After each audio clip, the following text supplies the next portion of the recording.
इस वीडियो के अंत तक आप जानेंगे इस पाठ से संबंधित संपूर्ण जानकारी। नमस्कार सभी को, हिंदी कला केंद्र में आपका स्वागत है। अगर आप इस चैनल पर नए हैं तो पहले इसको सब्सक्राइब करें व बेल आइकन को दबाना ना भूलें ताकि नए वीडियो का नोटिफिकेशन सबसे पहले आपको मिले। बच्चों, आज हम पढ़ने जा रहे हैं हमारी हिंदी की पुस्तक का पाठ 7, जिसका शीर्षक है डाकिये की कहानी, कंवर सिंह की जुबानी। डाकिया कौन होता है ये सब तो आपने चिट्ठी का सफर में जाना था। जुबानी का अर्थ है अपनी जुबान से, अपने मुख से बताना। और भेंट वार्ता, जब दो लोग आपस में मिलकर बातचीत करें तो वो भेंट वार्ता कहलाती है।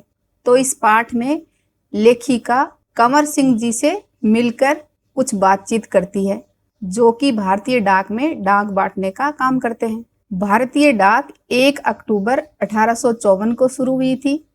डाक सेवा का उपयोग हम किसी पत्र को भेजने या पाने के लिए करते हैं। और चिट्ठी का सफर, उस पाठ में हमने जाना था ना कि पिन कोड की शुरुआत 15 अगस्त 1972 को हुई थी। भारतीय डाक सेवा दुनिया की सबसे बड़ी और सस्ती डाक प्रणाली है। 50 पैसे में हम भारत के किसी भी कोने में अपना संदेश भेज सकते हैं। बच्चों, ये तो आप जानते ही हो, डाक विभाग में बहुत सारे कर्मचारी काम करते हैं। तो उनकी नियुक्ति कुछ इस क्रम में करते हैं, जैसे डाक ग्राम सेवक, पैकर, डाकिया, पोस्टमास्टर। आज जो इस भेंट वार्ता में हम कंवर सिंह जी के बारे में जानेंगे, जिनके साथ भेंट वार्ता करी है प्रतिभा शर्मा ने, जो इस पाठ की लेखिका हैं। शिमला की माल रोड पर जनरल पोस्ट ऑफिस है।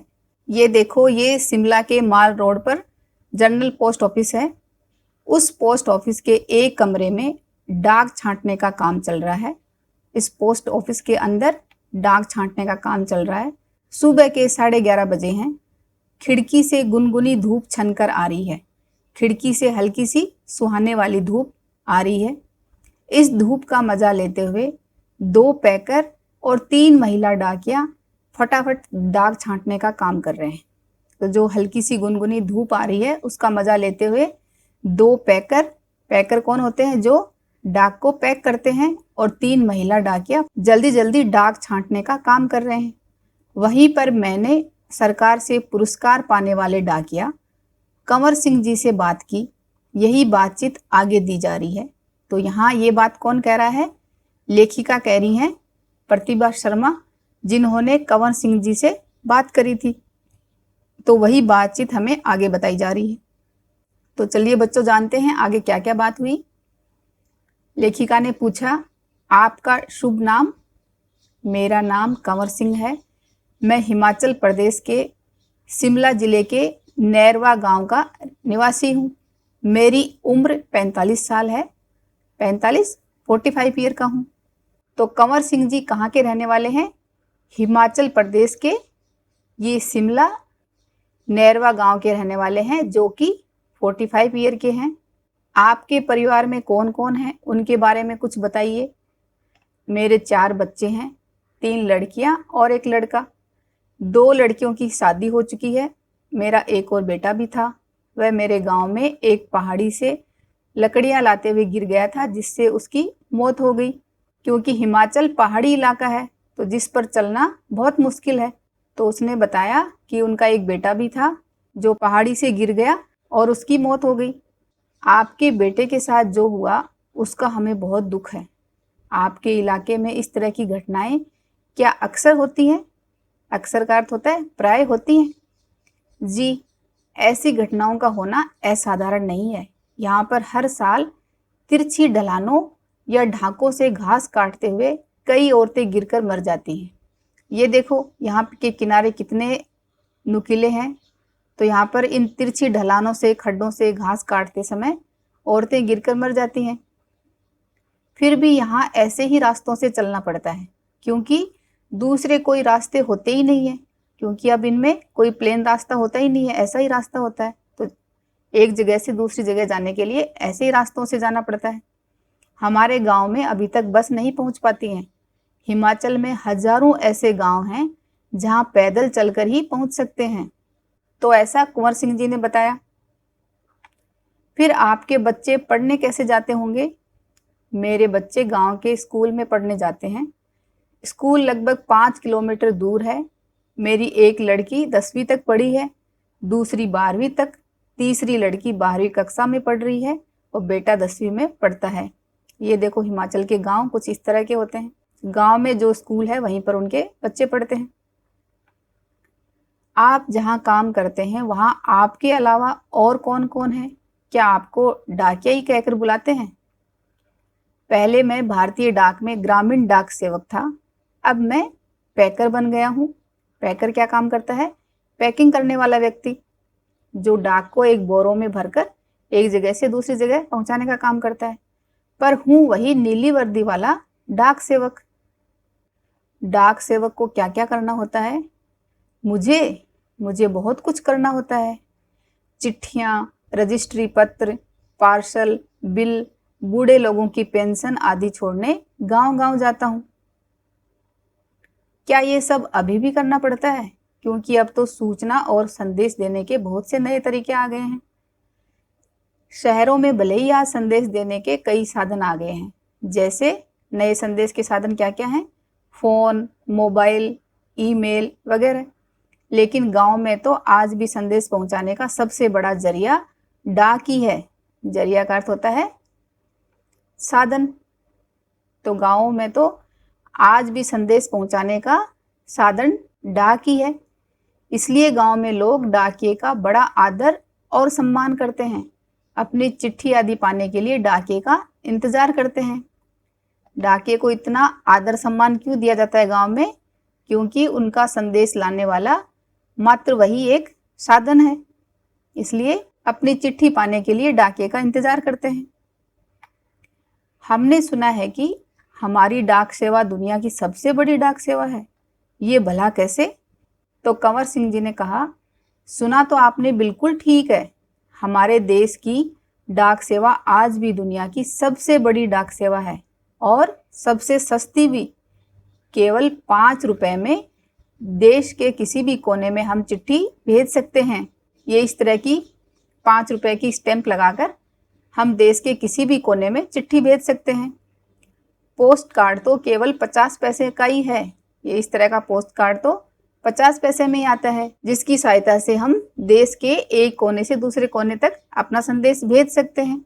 यानी 50 पैसे में भी हम देश के हर कोने में अपना संदेश भेज सकते हैं। और एक ये होता है अंतर्देशीय पत्र कार्ड, जो 2.5 रुपए का आता है। तो इसके माध्यम से भी हम अपना संदेश गोपनीय रूप से भेज सकते हैं। इसको बंद किया जा सकता है और पोस्ट कार्ड में संदेश इस तरह से ऊपर लिखकर खुला हुआ जाता है और ये डाक टिकट किसी भी लिफाफे के ऊपर लगती है। आपको अपनी नौकरी में मज़ा तो आता होगा। मुझे अपनी नौकरी बहुत अच्छी लगती है। जब मैं दूर नौकरी करने वाले सिपाही का मनी ऑर्डर लेकर उसके घर पहुंचाता हूँ तो उसके बूढ़े माँ बाप का खुशी भरा चेहरा देखते ही बनता है। ऐसे ही जब किसी का रजिस्ट्री पत्र पहुंचाता हूँ जिसमें कभी रिजल्ट, कभी नियुक्ति पत्र, नियुक्ति यानी तैनाती या किसी का अपॉइंटमेंट लेटर होता है, तो लोग बहुत खुश होते हैं। बूढ़े दादा और बूढ़ी नानी तो पेंशन के पैसे मिलने पर बहुत ही खुश होते हैं। 6 महीनों तक वे मेरा इसके लिए इंतज़ार करते हैं। हिमाचल में बूढ़े लोगों को पेंशन हर 6 महीने के बाद इकट्ठी ही दी जाती है। पेंशन क्या होती है बच्चों? कि पूर्ण अवकाश प्राप्त होने पर दिए जाने वाला वेतन। जब आपने कोई भी सर्विस करी तो जब उसका समय पूरा हो जाता है, आप 60 ईयर या 50 ईयर के जो हो जाते हो, उसके बाद जो पैसा मिलता है वो पेंशन कहलाता है।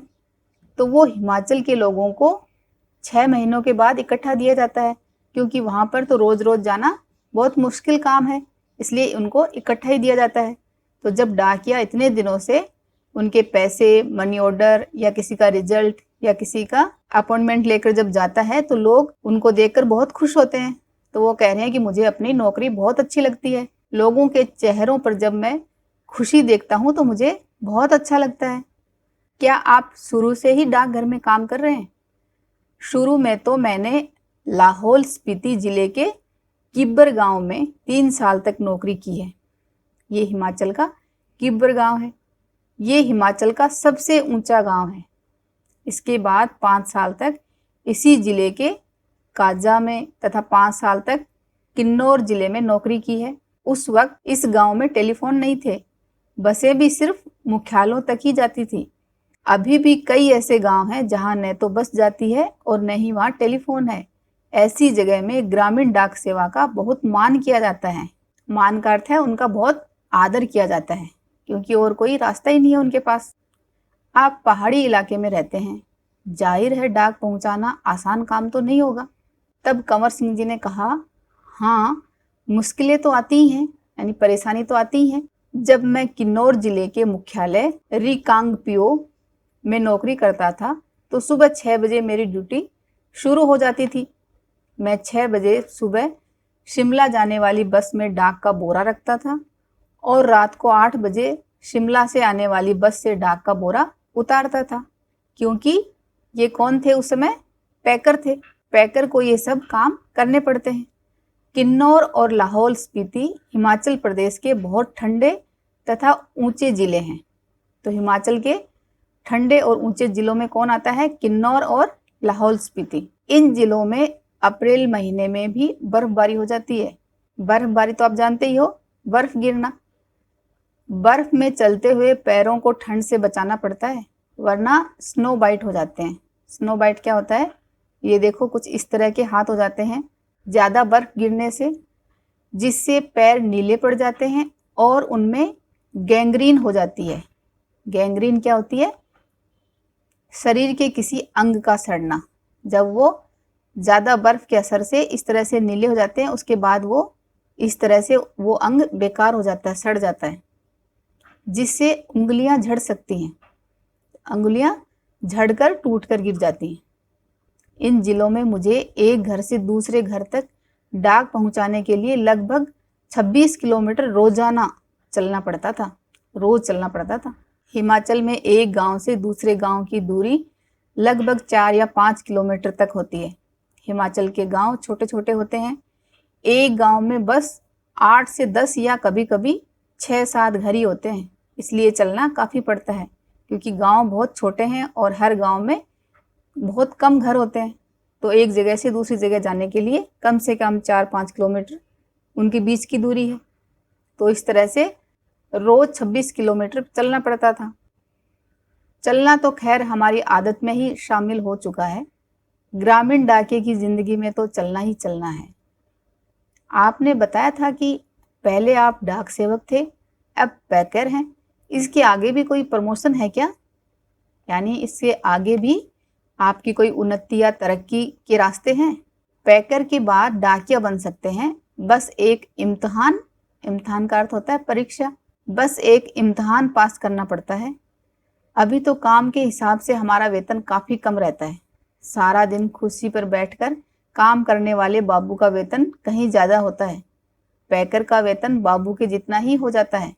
अब तो डाकिये की नौकरी में लगना भी बहुत मुश्किल हो चुका है। क्यों मुश्किल हो चुका है?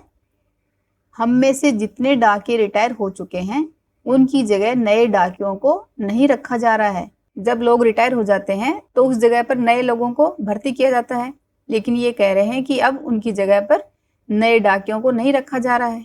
इससे पुराने डाकियों पर काम का बोझ दिन प्रतिदिन बढ़ता ही जा रहा है। न जाने आने वाला समय कैसा होगा। नए डाकियों को भर्ती क्यों नहीं कर रहे हैं? क्योंकि अब नए ज़माने के फ़ोन, ईमेल ये सब आ गए, तो डाकियों का काम कम हो गया, इसलिए कम डाकियों से ही काम चला रहे हैं। काम के दौरान यानी काम के समय कभी कोई बहुत खास बात हुई हो, तब कंवर सिंह जी ने एक घटना सुनाई। एक घटना आपको सुनाता हूँ। मेरा तबादला बदली, एक जगह से दूसरी जगह भेजना। तो मेरा तबादला शिमला के जनरल पोस्ट ऑफिस में हो गया था। वहाँ मुझे रात के समय रेस्ट हाउस और पोस्ट ऑफिस चौकीदारी का काम दिया गया था। ये 1998 की बात है। 29 जनवरी को रात लगभग 10:30 बजे का समय था, यानी 10:30 का समय था। बाहर से किसी ने पोस्ट ऑफिस का दरवाज़ा खटखटाया। मैंने पूछा कौन है? जवाब आया, दरवाज़ा खोलो, तुमसे बात करनी है। मैंने दरवाज़ा खोला तो अचानक 5-6 लोग अंदर घुसे और मुझे पीटना शुरू कर दिया। मैंने पूछा क्यों पीट रहे हैं, तो उन्होंने कोई जवाब नहीं दिया। सारे ऑफिस की लाइटें बंद कर दी। इससे पहले कि मैं कुछ समझ पाता, मेरे सिर पर किसी भारी चीज से कई बार मारा, जिससे मेरा सिर फट गया। मैं लगातार चिल्लाता रहा। उसके बाद मैं बेहोश हो गया और मुझे कुछ भी पता न चला। अगले दिन जब मुझे होश आया तो मैं शिमला के इंदिरा गांधी मेडिकल कॉलेज के अस्पताल में दाखिल था। दाखिल का अर्थ होता है प्रविष्ट था, एडमिट था। सिर में भयंकर दर्द हो रहा था। उन दिनों मेरा 17 साल का बेटा भी मेरे साथ ही रहता था। उसी से पता चला कि मेरे चिल्लाने की आवाज़ सुनकर लड़का और ऑफिस के दूसरे लोग जो नज़दीक ही रहते थे, दरवाज़ों के शीशे तोड़कर अंदर आए और मुझे अस्पताल पहुंचाया। मेरे सिर पर कई टांके लगे थे। उसकी वजह से आज भी मेरी एक आंख से दिखाई नहीं देता। सरकार ने मुझे जान पर खेलकर डाक की चीज़ें बचाने के लिए बेस्ट पोस्टमैन का इनाम दिया। ये इनाम 2004 में मिला। इस इनाम में 500 रुपये और प्रशस्ति पत्र दिया जाता है। मैं और मेरा परिवार बहुत खुश हुए। आज भी मैं गर्व से कहता हूँ, मैं बेस्ट पोस्टमैन हूँ। तो इस तरह बच्चों, ये भेंट वार्ता कंवर सिंह जी के साथ करी प्रतिभा शर्मा ने, जो इसकी लेखिका हैं। अब इस पाठ में हमने कितना सीखा, ये कुछ प्रश्नों के आधार पर जान लेते हैं। कंवर सिंह कहाँ का रहने वाला था और उनके परिवार में कितने सदस्य थे? कंवर सिंह हिमाचल प्रदेश के शिमला जिले के नैरवा गांव का रहने वाला था। पत्नी के अलावा उनके परिवार में 3 लड़कियां और 1 लड़का था। डाक विभाग में डाक सेवकों को क्या क्या करना पड़ता है? डाक सेवकों को चिट्ठियां, रजिस्ट्री पत्र, पार्सल, बिल, बूढ़े लोगों की पेंशन आदि पहुंचाने गांव-गांव जाना पड़ता है। पहाड़ी क्षेत्रों में डाकियों को किन किन परेशानियों का सामना करना पड़ता है? पहाड़ी क्षेत्रों में डाकियों को रोज बहुत लंबी दूरी पैदल तय करनी पड़ती है।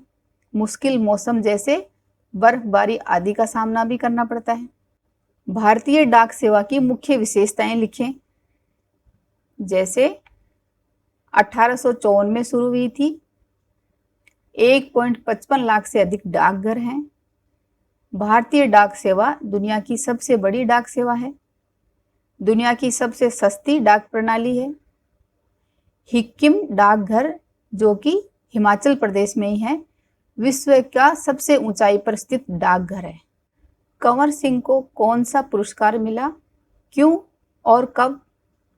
कंवर सिंह को जान पर खेलकर डाक की चीज़ें बचाने के लिए 2004 में बेस्ट पोस्टमैन का पुरस्कार दिया गया था। इस भेंट वार्ता को अच्छी तरह समझने के लिए बच्चों इस पाठ को एक बार फिर से पढ़ना। अगर हमारे वीडियो बन ही रहे हैं आपके फेवरेट, तो फिर क्यों ना करें इनको लाइक, सब्सक्राइब और रिकमेंड। हमें और बेहतर बनाने के लिए आप कर सकते हैं कमेंट। धन्यवाद।